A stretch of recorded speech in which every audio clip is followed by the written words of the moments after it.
శ్రీశైలంలో జరిగిన శివపార్వతి కళ్యాణం. ఇది పౌరాణికంగా మాత్రమే కాదు, ఈ క్షేత్రానికి సంబంధించిన అతి పవిత్రమైన రహస్యం కూడా.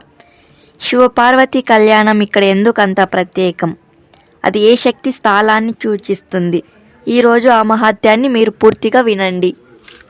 ప్రపంచంలో 12 జ్యోతిర్లింగాల్లో మల్లికార్జున స్వామి ఒకటి. అదే సమయంలో 18 శక్తి పీఠాలలో భ్రమరాంబ అమ్మవారు ఒకరు. ఒకే క్షేత్రంలో జ్యోతిర్లింగం మరియు శక్తిపీఠం ఉన్న ఏకైక ప్రదేశం శ్రీశైలం మాత్రమే.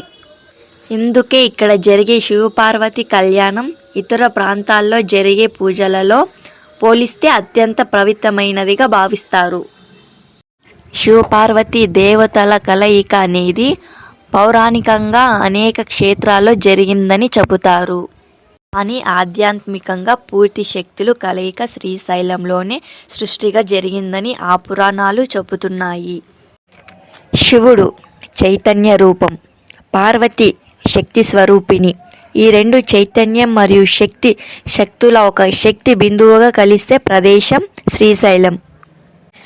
పురాణాల ప్రకారం పార్వతీదేవి శివుణ్ణి తన భర్తగా పొందటానికి కఠోరమైన తపస్సు చేసింది. ఆమె తపస్సులో చివరి శిఖరం చేరిన ప్రదేశంగా శ్రీశైలం పేర్కొనబడింది. ఇక్కడే శివుడు పార్వతికి ప్రత్యక్షమైన ఆమెను వధువుగా స్వీకరించానని చెప్పారు. సంఘటనను శక్తి శివుల కలయికగా భావిస్తారు. ఈ సమయంలో స్వామిగారి లింగం మల్లెపూలు సువాసనతో వేదజిల్లుతూ మల్లికార్జున రూపం ధరించిందని చెప్పారు. అందుకే ఆయన పేరు మల్లికార్జున స్వామి. అలాగే అమ్మవారు ఈ క్షేత్రంలో తేనెటీగ రూపంలో దర్శనమిచ్చినందుకు ఆమెకి భ్రమరాంబ అనే పేరు వచ్చింది. శివపార్వతి కళ్యాణం ఇక్కడ జరగటం అంటే సృష్టి శక్తి పునరేకీకరణ, ఆత్మ మరియు పరమాత్మ కలయిక.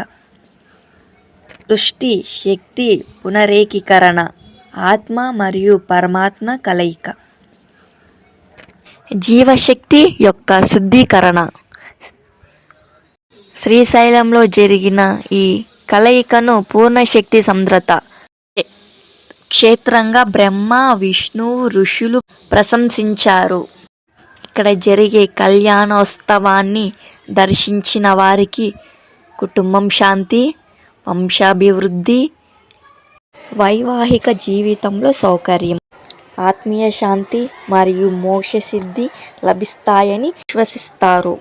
ఇది శ్రీశైలంలో జరిగిన శివపార్వతి కళ్యాణ మహోత్సవం. ఒకే క్షేత్రంలో జ్యోతిర్లింగం మరియు శక్తిపీఠం ఉన్న అసామాన్య శక్తి స్థలం ఇదే. ఇలాంటివి ఇంకా వినాలంటే మా శ్రీశైలం మహాత్యాన్ సిరీస్ చూడండి. లైక్, షేర్ మరియు సబ్స్క్రైబ్ చేయండి. మల్లికార్జున స్వామి భక్తులందరికీ మా నమస్కారాలు.